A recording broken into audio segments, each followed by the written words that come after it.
আমরা যে বিনিয়োগের কথা বলছি, আজও কিন্তু মন্ত্রীদের কয়েকজন স্পষ্ট করে বলেছেন তারা প্রয়োজনে এমন একটা ব্যবস্থা করবেন, টাস্ক ফোর্স করবেনও বলেছেন, যে 7 দিনের মধ্যে কোনো ব্যবসায়ী অথবা বিনিয়োগকারী যদি কাজ করতে চায়, প্রোডাকশনও যেতে চায়, সেটা 7 দিনের মধ্যে কিভাবে করা যায়, ওয়ান স্টপের কথা বলেছে।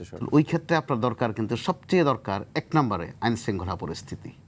এটা বিনিয়োগের প্রশ্নে দেশি বিনিয়োগ হোক আর বিদেশি বিনিয়োগ হোক, পরবর্তীতে আপনি যন্ত্রণায় পড়েন গিয়ে আমলাতান্ত্রিক জটিলতায়, কিন্তু তার আগে হচ্ছে আইন শৃঙ্খলা পরিস্থিতি। আমলাতান্ত্রিক কী কী জটিলতা আছে সেটা শুধু ভুক্তভোগীরা ভালো করে জানেন, আর আইন শৃঙ্খলার কী পরিস্থিতি, এক একটা মিল ফ্যাক্টরি করতে গেলে যে সামাজিক স্থিতিশীলতা দরকার সেটা কিন্তু বিদেশিও ভালো করে জানে, বাংলাদেশে এসে জানতে হয় না। এক একটা ঘটনা কিন্তু তাদের কাছে বার্তা পৌঁছে যায়। তো শুধু বিদেশি পরের বিষয় ধরেন, দেশীয় যে বিনিয়োগকারীরা আছে, আমাদের দেশীয় অনেকগুলো প্রতিষ্ঠান আছে যারা তাদের নামও বিদেশি বিনিয়োগকারী, কারণ তারাও তো বিদেশে বিভিন্ন দেশে গিয়ে বিনিয়োগ করেন। ওইসব দেশে কিন্তু এখানে কারণ মুখ্য হচ্ছে আইন শৃঙ্খলা, কারণ ওখানে আইন শৃঙ্খলা পরিস্থিতি ভালো, অন্যতম কারণ কিন্তু এটা।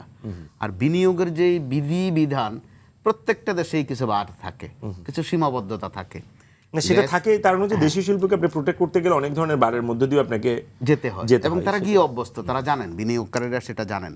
কিন্তু সবার আগে তারা দেখেন আইন শৃঙ্খলা পরিস্থিতিটা কোন পর্যায়ে। আচ্ছা, আইন শৃঙ্খলা যদি আপনি ভালো করেন, আপনার তো এনার্জি সিকিউরিটি ইস্যুও আছে, সেটা শেয়ারিং হবে, সেটা দিয়ে হয়ে আসছে। তো বিকল্প জ্বালানির আলোচনাও কিন্তু আসছে গত কয়েকদিন ধরে। তো যখন সেটা হবে, হয়তো বা আমরা আস্তে ধীরে এই অবস্থাটা ওভারকাম করতে পারবো। কিন্তু তার আগে আপনি একটা অভয় বার্তা তো দিতে হবে। ওই অভয় বার্তাটা না থাকলে গ্যাস বিদ্যুতের চিন্তাটা কিন্তু দ্বিতীয়ত চিন্তা। তো যদি ওই অভয় না থাকে, দেশি বিনিয়োগকারী আগ্রহী হবে না। যেটা হয় এখন, দোকানদারি অর্থনীতি বলতে একটা শব্দ আছে, আমাদের অর্থনীতি কিন্তু এখন অনেকটাই দোকানদারি অর্থনীতি হয়ে গেছে।